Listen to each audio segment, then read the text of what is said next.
A millionaire CEO, Ethan Cole, was rushing to his office when he saw something that stopped him cold on the streets of Los Angeles. His golden retriever Max, worth more than most people's cars, had slipped free from his leash and was sitting beside a homeless woman. She wasn't begging, she wasn't afraid. Instead, she broke her last granola bar in half and fed it to his dog with a soft smile. People stared, whispering. Ethan, known for being a billionaire with no heart, stood frozen as Max wagged his tail for her, something he hadn't done in months. And then, right there on the dirty sidewalk, Ethan said something that made everyone around him fall silent. Ethan Cole had everything most people only dreamed of. A billion-dollar tech empire, a cliffside mansion in Pacific Palisades, and a name that made headlines every time he took a breath. The world called him a millionaire genius, a billionaire CEO, the man who built delivery drones that reshaped the market. Yet inside his mansion, silence echoed louder than success. His wife had passed away 3 years earlier, leaving behind an unfinished nursery and a dog who hadn't wagged his tail since. Every morning, Ethan's day began the same way. Black coffee, a cold glance at the news ticker crawling across his giant TV, and a reminder from his assistant, Lauren Price, that he had no time to waste. "You're trending again, sir," she'd say. Investors loved the numbers, but Ethan never looked proud. Numbers didn't fill the space where laughter once lived. Just a few miles away, on the same Los Angeles morning, Grace Miller woke beneath an overpass. Her shelter was a sheet of plastic, her pillow a rolled-up jacket. She had once dreamed of becoming an interior designer. Now her hands were rough from collecting recyclables. Her few treasures, a worn sketchbook, a broken pencil, and a crumpled hospital bill, stayed hidden in her backpack. She wasn't lazy or lost. She was simply unseen. That morning, Grace walked to a small diner's back alley. The owner sometimes left leftovers in a box for strays. She was too proud to beg, but she never ignored hungry animals. When she spotted a golden retriever wandering nervously near the trash bins, her heart softened. "Hey, buddy," she whispered, tearing her granola bar in half. The dog's fur was clean, his collar expensive, but his eyes were sad. She knelt and held out her palm. "You're hungry too, huh?" That was when Ethan turned the corner. He had been calling Max's name in frustration, annoyed that the dog had run off again. His driver trailed behind, trying to calm him. But as Ethan approached, his anger faded. There was his prized dog, tail wagging, head resting in a homeless woman's lap. For the first time in months, Max looked alive. Grace looked up, startled by the shadow of the tall man in the tailored suit. She recognized him from the news. Ethan Cole, the untouchable billionaire who built machines that never made mistakes. For a moment she thought he'd yell, maybe call security. Instead, he just stood there, staring at her hand, gently stroking Max's head. Ethan finally spoke, his voice unsure. "He doesn't trust people easily." Grace smiled faintly. Maybe he just needed someone who didn't expect anything from him. The words hit harder than she knew. Ethan hesitated before pulling out his wallet. "Let me give you something," he said, unfolding a few crisp bills. Grace shook her head. "No, thank you. I'm not doing this for money. Just get him a bowl of water. He's thirsty." The simplicity of her request unsettled him. In his world, everything had a price. But this woman, hungry, exhausted, probably cold, asked for nothing, just kindness for his dog. Later that day, Ethan couldn't focus. The boardroom voices blended into noise. Lauren noticed his distraction. "You're not yourself, sir. Is it about the dog?" He didn't answer. He kept seeing Grace's face, her tired eyes that still held warmth. That night he checked the alley again from his car. She was gone, but her drawing lay on the ground, a quick sketch of Max sitting beside a large house on a cliff. His house, Ethan picked it up, puzzled. How did she know what his home looked like? The detail was uncanny, every glass panel, every tree. A strange chill ran through him. The next morning, as Ethan stepped outside to meet his driver, he froze. On the stone driveway, written in chalk, were the same words Grace had spoken. Maybe he just needed someone who didn't expect anything from him. And next to it, Max's collar. Lying open with mud on it, Ethan's heart pounded. Max was missing again, and this time, so was Grace. The morning after Max's sudden disappearance, Ethan barely touched his coffee. The mansion felt colder than ever. He had searched the property for hours, calling Max's name until his voice cracked. His security team combed the nearby streets. Nothing. Lauren arrived early, armed with her tablet and concern. "You've got investors waiting, Ethan. This could shake confidence if they think you're—" "Cancel them," he interrupted. "All of them," she blinked.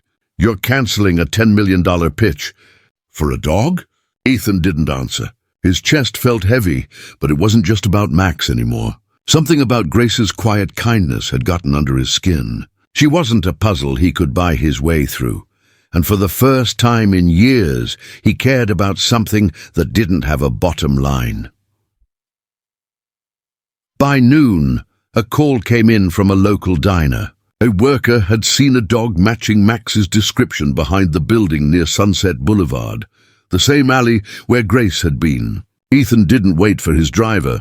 He took the keys himself. When he arrived, the sight nearly stopped his heart. There she was again, Grace, sitting cross-legged beside Max, feeding him pieces of bread from a paper bag. Max's tail thumped happily against her side. She looked thinner, paler, but her smile was the same. "You found him," Ethan said, breathless. Grace turned slowly. "He found me, actually." He let out a shaky laugh, part relief, part disbelief. "He seems to like you more than me, maybe because I let him be himself," she replied softly, rubbing Max's ear. "He doesn't have to sit or fetch to feel needed." Something about her tone made him pause. He noticed the way her hands trembled when she lifted the bag. She hadn't eaten properly in days. He offered her a hand. "Come on. Lunch is on me." Grace hesitated. "People don't usually invite me inside places like that." "Well, I'm not people," he said quietly. "I owe you one." Inside the diner, conversations faded as the well-dressed billionaire and the homeless woman took a booth by the window. Grace kept her gaze down, uncomfortable under the curious stares. Ethan ordered pancakes and coffee for both. When the food arrived, she tore a pancake in half and slid it toward Max under the table. Ethan couldn't help but smile. "You care about him like he's yours." Grace nodded. "Dogs are honest. They don't care who you are, just how you treat them." Her words landed heavy. Ethan thought of boardrooms full of fake smiles and shallow praise. Grace was right. Honesty was rare. As they ate, he noticed her sketchbook peeking from her backpack. "You draw?" "Sometimes," she said, almost embarrassed. "It helps when I don't want to think about being hungry. Can I see?" She hesitated, then opened it. Pages filled with beautiful drawings, homes, gardens, cityscapes, each filled with warmth and life. Ethan stared, stunned. These weren't amateur sketches. They were professional-level concepts. "You designed these?" She nodded shyly. "I used to work for a staging company before they shut down." Ethan felt something stir inside him, a mix of guilt and admiration. "You have talent, Grace. Real talent." Before she could respond, the diner door opened. Officer Diaz walked in, nodding toward their booth. "Afternoon, Mr. Cole. Sorry to interrupt. We've had a report about a stolen necklace from this area yesterday. Mind if I ask the lady a few questions?" Grace's face went pale. "I didn't take anything," she said quickly, clutching her backpack. Ethan frowned. "Officer, she's with me." "I understand, sir," Diaz said, calm but firm. "Just need to clear a few things." The tension thickened. Customers watched, whispering. Grace's hands shook as she unzipped her backpack, revealing only sketches, a few toiletries, and a folded hospital bill. Ethan noticed the bill's date, 3 years ago. The same year his wife had died. Something about that coincidence struck deep, but before he could ask, Officer Diaz's radio crackled. "Copy that. No sign of the necklace. False alarm." The officer nodded politely. "You're clear, ma'am. Sorry for the trouble." Grace exhaled, trying to hide her tears. Ethan looked at her differently now, not with pity, but with something deeper. "You don't deserve this," he murmured. Grace forced a faint smile. "That's life. Some of us just fall through the cracks." Ethan paid the bill and walked her out. "You shouldn't be out here alone. Let me help you get back on your feet. I don't need charity," she said firmly. "Just a chance to start again." Before he could reply, a shout echoed down the street. A man held up a phone, yelling, "Hey, that's Ethan Cole with that homeless woman." "Look here!" Flashes went off, and more phones lifted. Ethan reached for Grace's hand instinctively, but she pulled back, eyes wide with fear. "Ethan!" Lauren's voice crackled from his phone. "It's all over social media. The investors are panicking." Ethan turned back toward Grace, but she was already backing away, shaking her head. "I told you," she whispered. "People like me don't belong in your world." Then she ran, and when Ethan called her name, the only sound that answered him was the faint jingle of Max's collar as the dog tore free again, chasing after her into the crowd. By the next morning, Ethan Cole's name wasn't just trending, it was on every news channel. "Billionaire CEO spotted with homeless woman," one headline read. "Is Ethan Cole losing control?" screamed another. Lauren Price stood at the edge of his office, phone buzzing non-stop. "Ethan, this isn't going away. Investors are calling me every 5 minutes. They think you've lost focus. Some even think you're in trouble." Ethan didn't look up from the tablet in his hands. He was scrolling through online comments, each crueler than the last. Some mocked him, others called Grace a scam artist. But one photo stopped him, the moment Max sat beside her in the diner alley. Grace's smile was gentle, humble, human. The world saw a scandal. He saw truth. "I don't care about the headlines," he said finally. "I care about her." "And Max," Lauren sighed, crossing her arms. "Do you realize how that sounds? You've worked your whole life for this company. You can't just throw it away for someone who reminded me what kindness looks like." Ethan interrupted, his voice steady. "Maybe I can," Lauren hesitated. She had worked for Ethan for years, seen him cold and calculated, but never like this. He looked alive. By noon, Ethan was back in the city, retracing the same blocks where he'd met Grace. The diner owner pointed him toward a nearby shelter. "She comes by sometimes," the man said. "Quiet girl.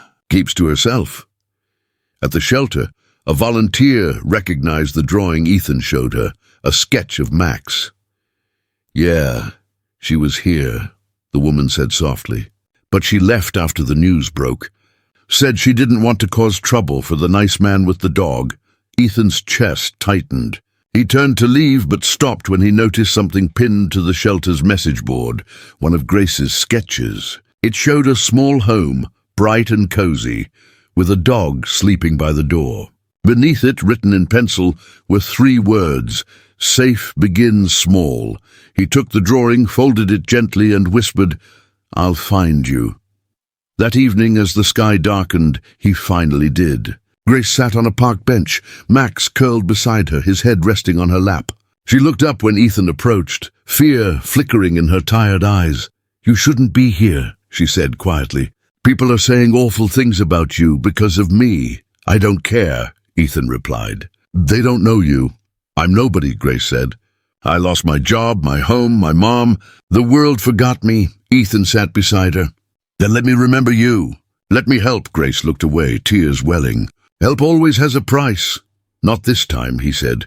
Before she could answer, headlights swept across the park. A sleek black car pulled up. Lauren stepped out, phone in hand, her expression tense.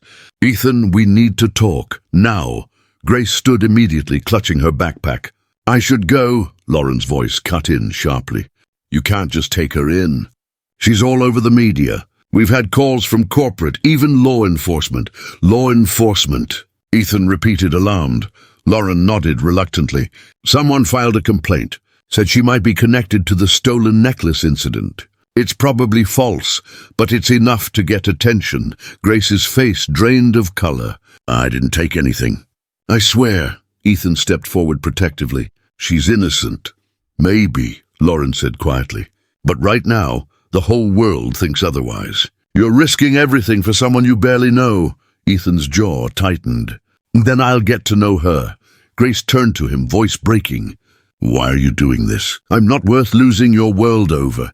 He looked at her steadily. "Maybe you're exactly what my world's been missing." The words hung in the air, heavy with truth, but before either could say another word, 2 police cruisers pulled up to the curb, lights flashing red and blue across the empty park. Officer Diaz stepped out, expression grim. "Mr. Cole, Miss Miller, I'm sorry, but we need to come with us." "There's been a new development." Grace froze, clutching Max's collar. "What do you mean, development?" Diaz hesitated. The necklace was found, with a fingerprint match. He paused, eyes meeting Ethan's. It's hers. Ethan's world seemed to tilt. Grace's eyes widened in disbelief as tears streaked down her cheeks. "That's not possible," she whispered. The park went silent. Only the distant sound of sirens echoed, and as the officers stepped closer, Ethan realized that the woman who'd shown him the meaning of kindness was about to lose everything once again. The flashing lights turned the park into a swirl of chaos. Grace stood frozen, her trembling hands gripping Max's collar as Officer Diaz repeated the words she couldn't process. Her fingerprints matched the stolen necklace. "I didn't steal anything," she whispered, voice shaking. "I don't even wear jewelry," Diaz sighed. "I believe you, but the report is official. We just need to clear a few things down at the station." Ethan stepped forward, anger rising in his chest. "This is ridiculous. She's done nothing wrong." Lauren placed a cautious hand on his arm. "Ethan, please, don't make this worse for yourself." He shook her off. "You said there was a match? How could that be? She's been with me since yesterday." Diaz looked uneasy. "We found a partial print inside the diner where the necklace was last seen. It could be an error, but we have to follow procedure." Grace's eyes filled with tears. "You think I'd do that after everything?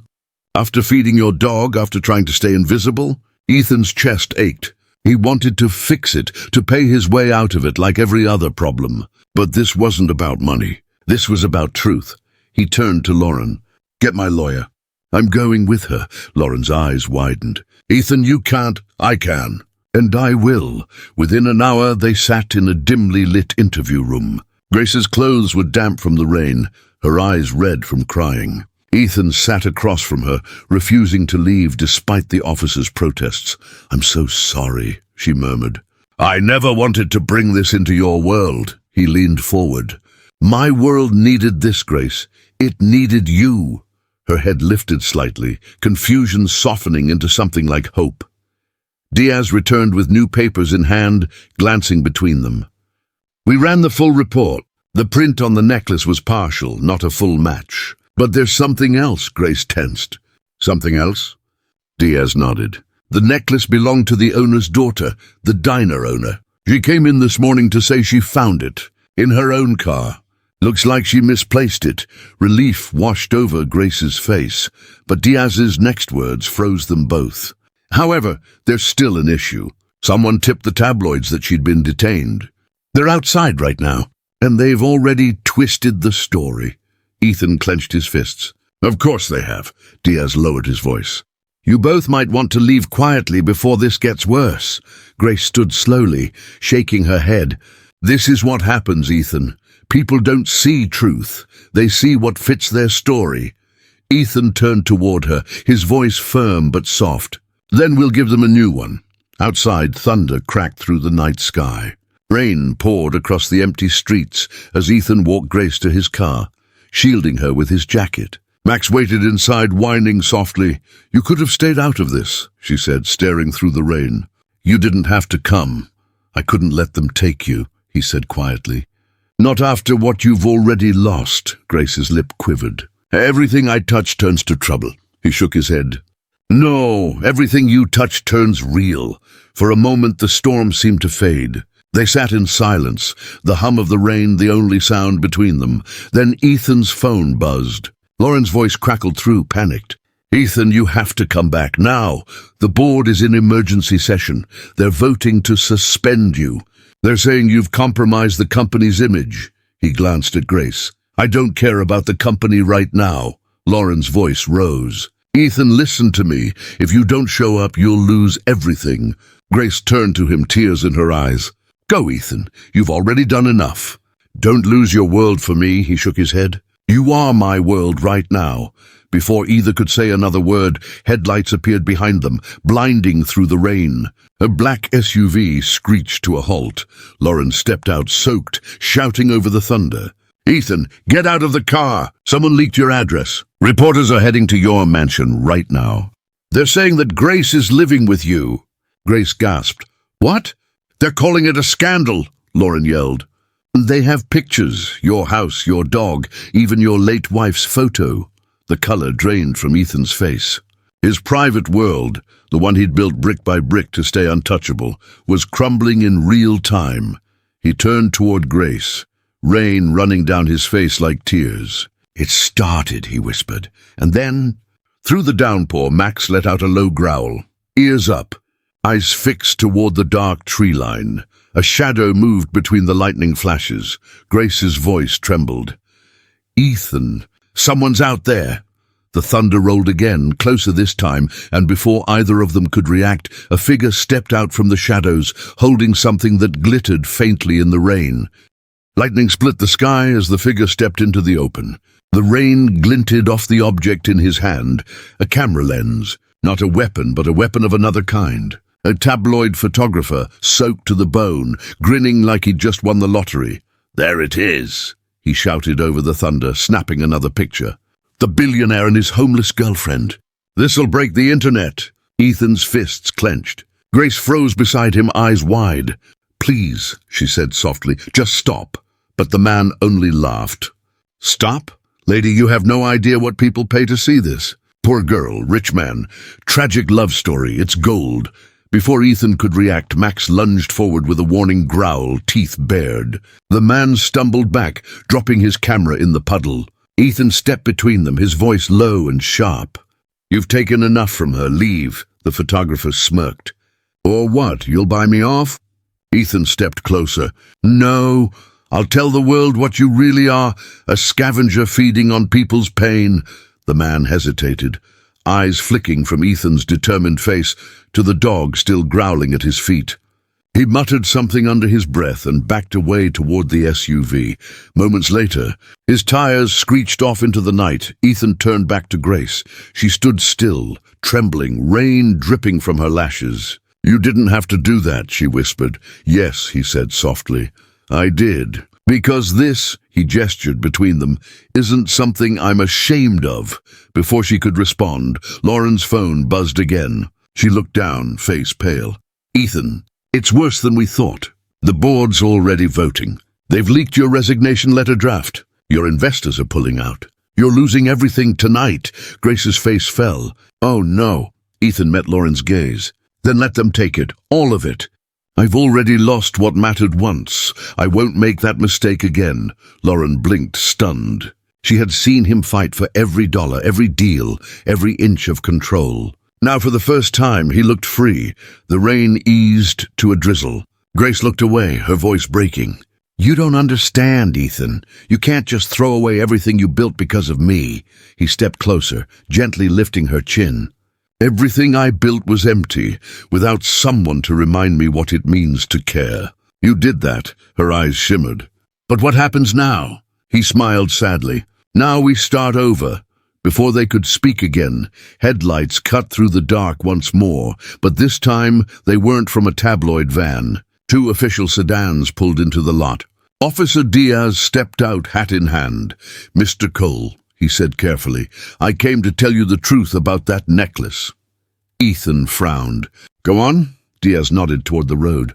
"Turns out the diner owner's insurance company tried to file a false claim. She planted the story to cover the paperwork mess. Your friend here," he motioned gently toward Grace, "was just the easiest scapegoat." Grace let out a shaky breath. "So it's really over?" Diaz gave a small smile. "Legally, yes, but publicly, that's up to you." Ethan straightened. "Then I'll handle the public part." Moments later, he stood under the streetlight, rain dripping off his coat, Grace and Max beside him. He looked directly toward the growing crowd that had gathered at a distance. Reporters, onlookers, flashing lights. His voice carried over the storm. "This woman," he said, "showed me something more powerful than money. She reminded me that kindness is still the most valuable currency in the world." Murmurs rippled through the crowd. Some lowered their cameras. Others watched silently, moved despite themselves. Grace's tears mixed with the rain. She whispered, "Why would you do this for me?" Ethan smiled faintly. "Because you fed my dog when no one fed you. Because you gave when you had nothing left to give." A sudden crash interrupted the moment, the sound of breaking glass. Lauren turned sharply toward Ethan's car. The photographer had returned, shoving a memory card into his pocket, snapping one last shot through the cracked window before speeding off again. Ethan's expression hardened. "He's going to twist this," Lauren said, fear in her voice. Grace shook her head. "Then we'll give them the real story." Ethan looked at her, realization dawning. "You mean—" She nodded. "Let me tell it. My words, my truth. No pity, no scandal, just what really happened. For the first time, Ethan saw not a broken woman, but someone brave enough to face a world that had already judged her. All right," he said quietly, determination in his tone. "Then we do it your way." But just as the tension began to lift, a single sharp bark broke through the night. Max had turned toward the edge of the parking lot, growling again. Ethan frowned. "What is it, boy?" From the darkness, a faint metallic click echoed, followed by the flash of red light from a camera drone rising above the trees. Grace gasped. "They're still watching us." And as the drone hovered, its lens locking onto them, a voice from a loudspeaker boomed through the air. "Ethan Cole, step away from the woman. This story isn't over yet." The next morning dawned calm. The storm washed away into a silver-blue horizon. The drone incident had gone viral overnight, but what happened next stunned everyone. Ethan Cole, once known as a reclusive billionaire CEO, posted a single statement that silenced the world. "This is not a scandal. It's a story of kindness." In less than an hour, his words were everywhere. Simple, powerful, unfiltered. The same media that mocked him began replaying the moment when Grace had fed Max on that rainy sidewalk. Strangers online started sharing it with a new hashtag. Kindness is priceless. Grace woke that morning not under a bridge, but in the guest room of Ethan's seaside home. Sunlight poured through wide windows, warm and gentle. She had never seen a view like that, waves curling over golden sand, the sound of gulls echoing softly. For the first time in years, she didn't wake to fear. She woke to peace. Lauren knocked gently before entering. Her usual sharp tone was gone. "The investors called," she said. "They're apologizing. Turns out people like stories about second chances." Grace smiled faintly. "Do they?" Lauren nodded, glancing toward the balcony where Ethan stood, hands in his pockets, staring out at the ocean. He didn't lose the company. The board reversed the vote after public support exploded. "They said your story reminded them of what humanity looks like." Grace's eyes filled. "I didn't mean for any of this," Lauren softened. "That's exactly why it mattered." Later that afternoon, Ethan stood beside her in the garden overlooking the Pacific. Max played near the steps, chasing waves and seagulls, a happy blur of gold. "I never told you what I did after the storm," Ethan said quietly. "I resigned as CEO." Grace turned, startled. "What, but the company?" He smiled. "It's in good hands. I'll still guide it, but I'm done chasing numbers. I want to build something that means more." He led her toward the garage, where a new vehicle stood, sleek, white and modest, compared to his usual fleet. Painted on the side were the words, "The Kindness Project, Mobile Vet and Family Outreach." Grace covered her mouth, eyes wide. "Ethan, this—" "You started it," he said gently. "When you shared your food with Max, you reminded me that compassion is contagious. We're launching clinics and shelters across the state. You'll design them." "Design them?" He nodded. "Homes that heal. Places where people and animals can feel safe. No pity, just purpose." Tears slipped down her cheeks. "You're giving me a new life," he smiled, shaking his head. "No, Grace, you gave me mine back." A soft breeze carried the scent of salt and flowers. Grace looked toward Max, who had stopped to drink from a new silver bowl placed beside the garden bench. Next to it sat another, smaller bowl engraved with simple words, "For those who choose kindness." She knelt beside it, tracing the letters with her fingers. It wasn't just a bowl, it was a symbol. The world had judged her, humiliated her, broken her down. Yet in the end, kindness had lifted her higher than wealth ever could. A few weeks later, the first Kindness Project clinic opened downtown.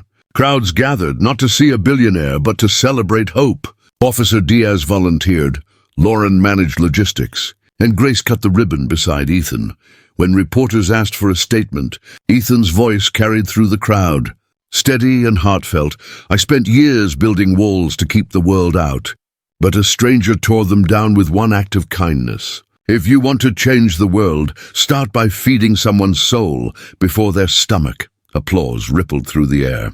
Grace looked at Ethan, and for a moment she saw the man behind the money, the man who had rediscovered what it meant to feel human. As the sun dipped below the horizon, Max lay peacefully beside the clinic steps, his tail sweeping the ground. Children laughed nearby, families hugged, and a small bronze plaque gleamed by the door, dedicated to Grace Miller, who proved that compassion can build empires stronger than fortune. Ethan and Grace stood together, hands brushing lightly, watching people enter the clinic with quiet gratitude. Ethan whispered, "You know, the day I saw you feeding Max, I thought you needed saving." Grace smiled through tears. "Maybe we both did." The waves crashed in the distance, soft and endless. The lights of the city shimmered like tiny promises of change, and there, beneath the golden sky, a millionaire and a once homeless woman stood side by side, no longer divided by wealth or pain, proving to the world that one act of kindness can rewrite an entire life.